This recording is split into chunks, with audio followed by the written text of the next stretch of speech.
Gut, eine Weihnachtsbotschaft reinmerken, jetzt endlich mit Frack. Nicht mehr artig verstehen.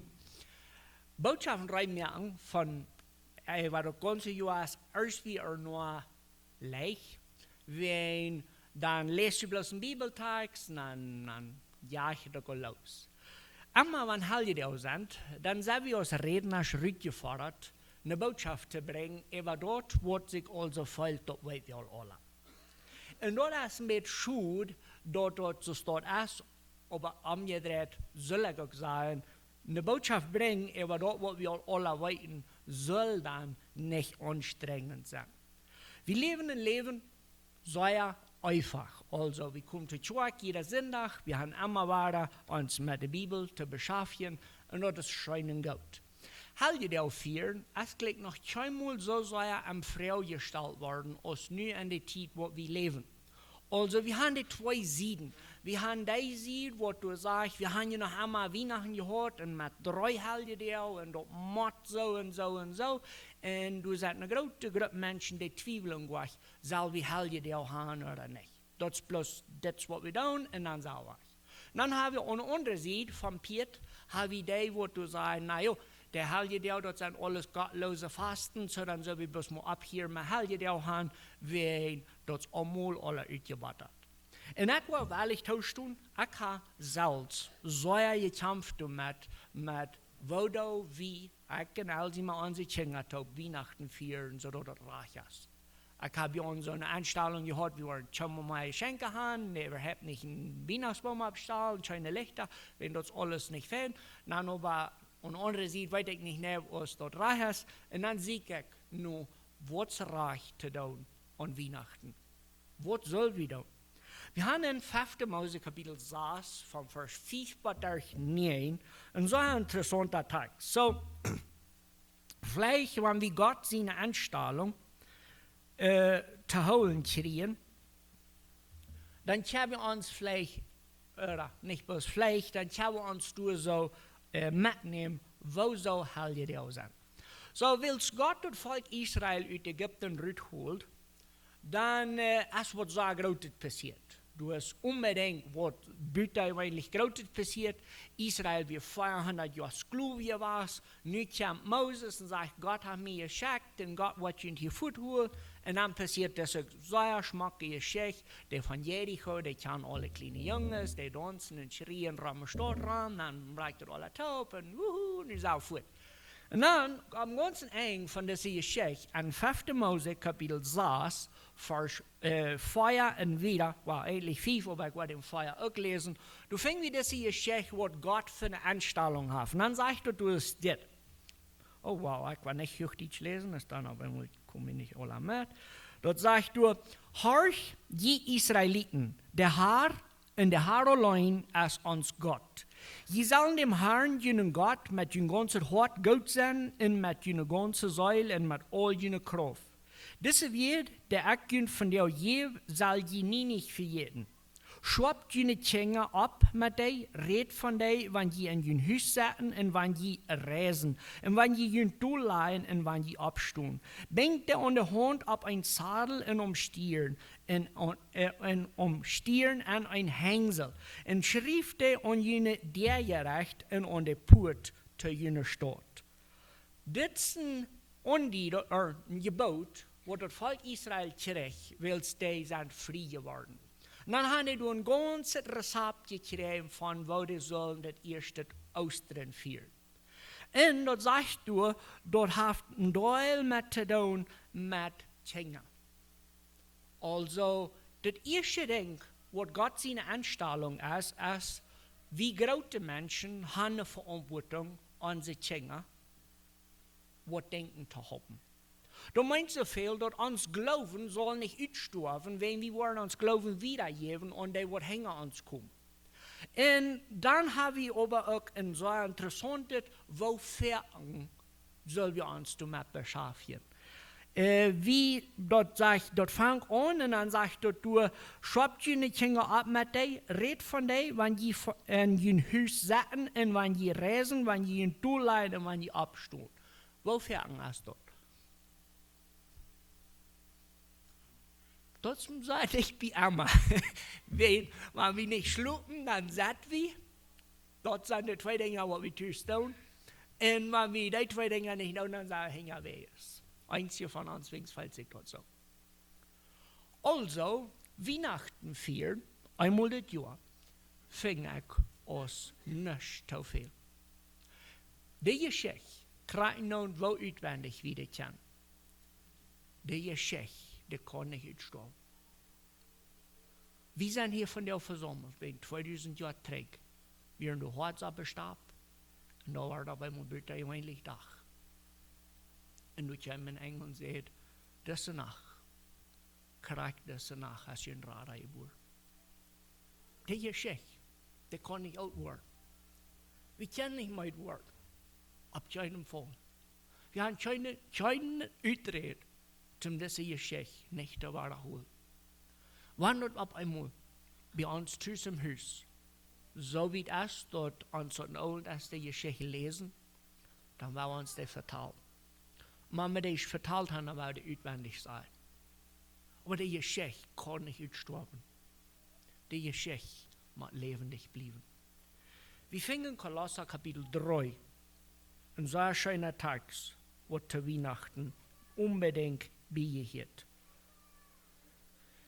Kolosser Kapitel 3.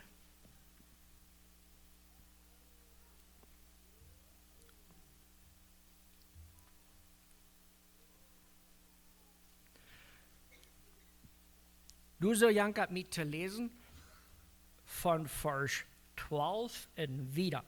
Kolosser Kapitel 3, Vers 12 und wieder. Du sagst dort so, je sind von Gott gewählt und heilig und heuer sind gut. Aus Sonne lut jünd nu von Gott beschenken und tragt jünd Jesus seine Eigenschaften an.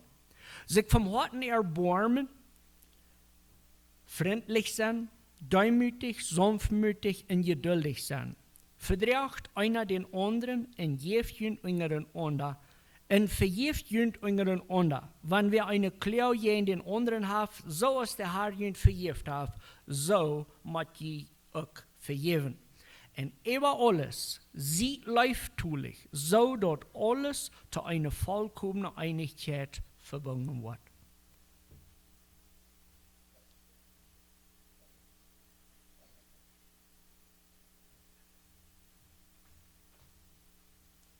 Ich fange diese Weihnachtszeit an mit Feiertag. Ich habe gesagt, dort Weihnachten wird ein Hoffnung, wer will mir zweite sein? Hoffnung, Glauben, Friede und Liebe. Der Liebe, das ist uns Thema für von dir. Wir haben uns gerade gesagt, dort Weihnachten feiern kann nicht altmodisch werden, wir machen unbedingt uns Glauben wiedergeben.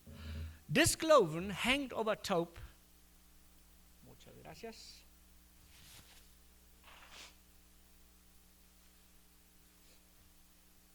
Diese Glauben, oder diese Weihnachtsgeschichte, was wir wollen wiedergeben, der schwammt an Leben.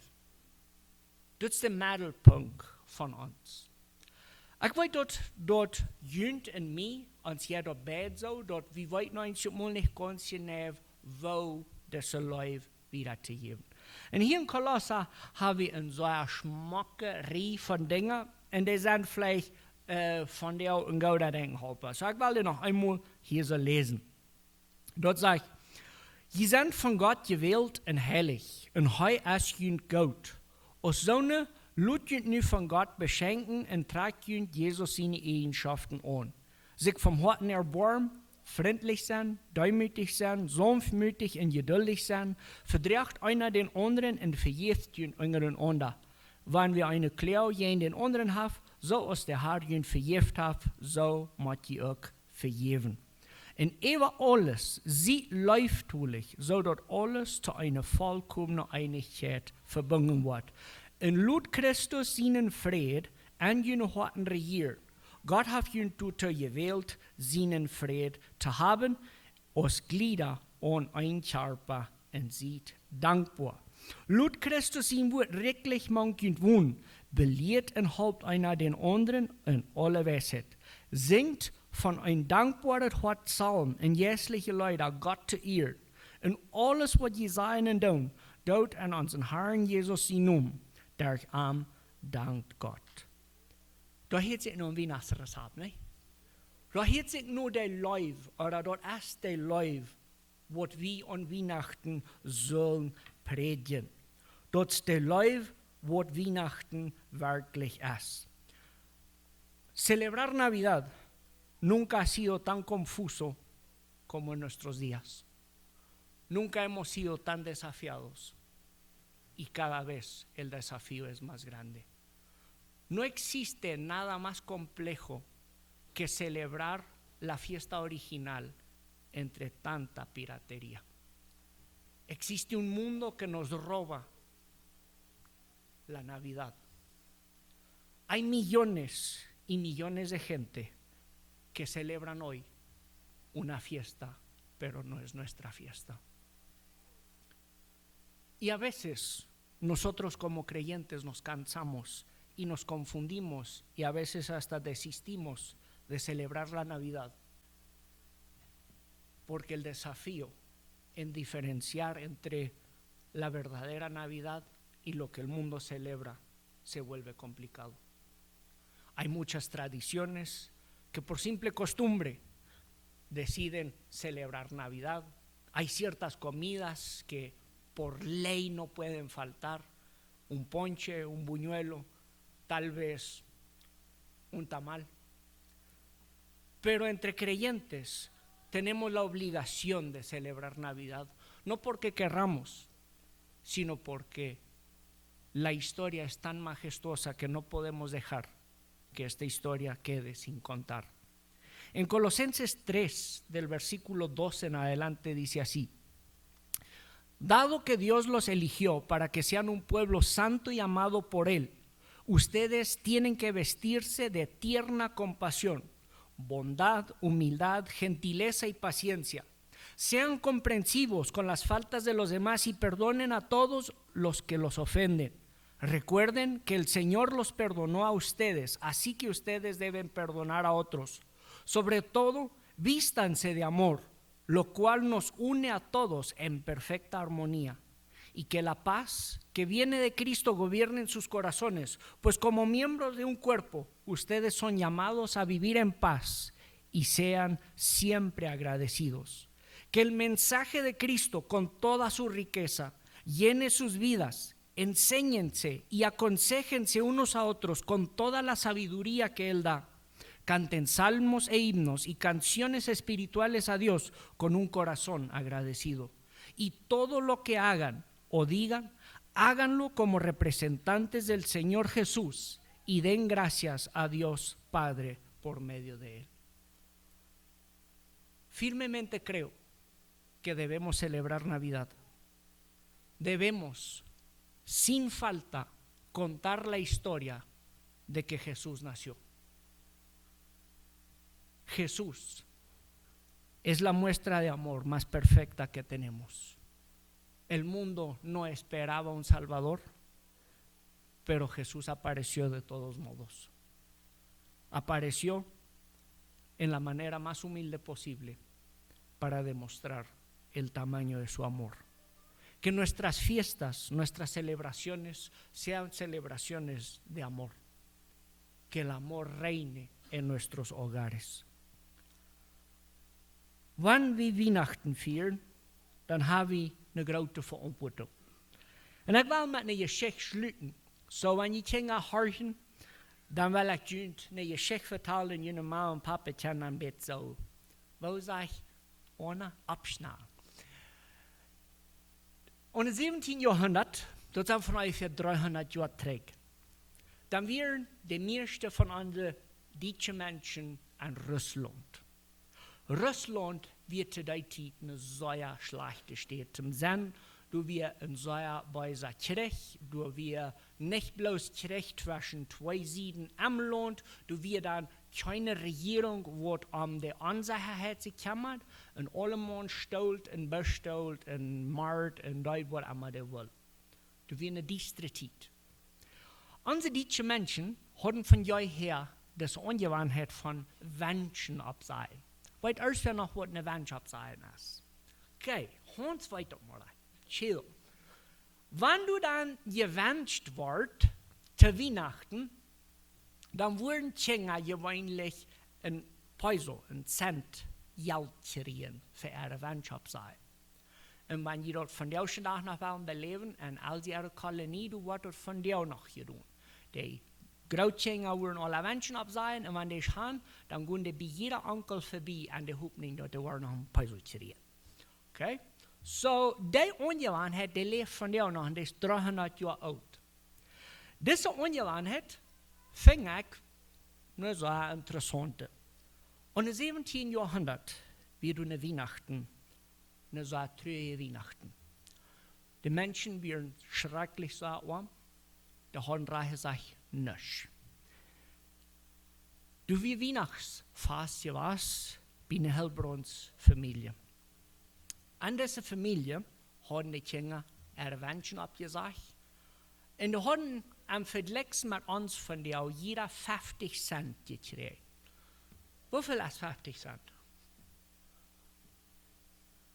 Glecks ist nicht. Dort meinen sie viel, dass ihre Feier würden sich mal einen Taubstuhl zum Einstieg kaufen. Dann können wir uns feststellen, wo arm der wird. Weißt du, die Kinder hatten nicht alle nie Weihnachten, nie Show und eine Maske und all das zu Weihnachten gekriegt. Lutschen du mal für 3 Sekunden, die hatten 50 Cent zu Weihnachten gekriegt. Das ist wenig. Diese Familie ist taub und die hören ein Geschrei im Dorf. Schuss gehen los, ballert alle weg und die weiten dort, du sind Stählers im Dorf. Die Stählers brechen in das Haus an, kielen die Derdol und die Familie sagt Ramdasch. Die Stählers, die schrien und packen den Fuhrer an den ältesten Jungen an, schieben ihn in die Wand und holen eine Flint um den Kopf. Und dann sagen die, all ihr Geld her. Er sagt, mir bin tot. Der Fuhrer sagt, die haben uns 3 Tage trägt, alles für die Stuhl, was wir haben. Wir haben nicht ein Ding, was wir geben können. Dann sagt der Stähler, dann will ich die anbringen. Und dann hast du eine kleine 10 Jahre Mädel. Die schreckt und sagt, wachen mit. Und dann spinnt die doch fort, für die Stähler reinkommen, alles was zu tun. Ein kleiner Mädel rennt fort und baut sich den Träg. Da haben 50 Cent ein Hund. Ein leichten Stähler dort. Ein Hund. Dann sagst du, das ist alles, was ich habe. Hoffentlich ist das genug. Die Stähler nehmen ihre Flinten drauf. Ohne erst was zu sagen, gehen in den Haus. Danach ist alles still. Keine Stellerie, keine Scheiterie, alles wie friedlich. Vielleicht leben wir du an der Saarige Zeit. Und wir haben keine Ahnung, nicht mal eine Spür von Ahnung, was du bedient. Alles abzugeben, live für Erswem. Ich kann kein Rezept zu mir sagen, gib je een geschenk aan Erswem hem de veel. Wenn alle Mann haben viel mehr als was ihm fehlt. Aber ein Ding kann wir lernen von dieser Geschichte. Manch all unsere gemütlichen, schöne Sachen dieser Weihnachten. Weil wir wenigstens unsere Augen aufschauen und checken, wo wir können einen Unterschied machen. Ich weiß ganz genau, dort wenn wir aufmerksam sind, dann wird Gott uns wiesen, wo dieses Leben geht wieder zu geben. Vielleicht ist dort so ein Ding aus Tante irgendwelche Form besiegen. in ons duimütig in uw hand stellen, te met ons het op een paar leider zijn.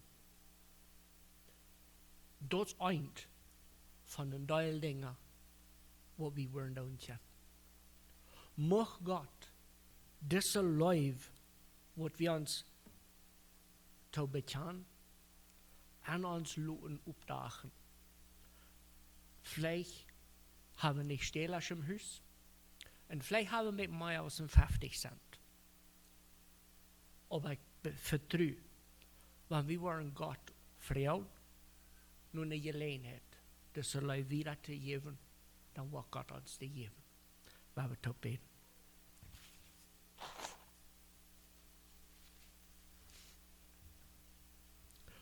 Vor dem Himmel, Dankeschön für das schöne Leben, was du uns schenkst. Für Jaffons, für so undankbar sein. Und dort so glücklich nehmen, dass wir so gut zu leben haben.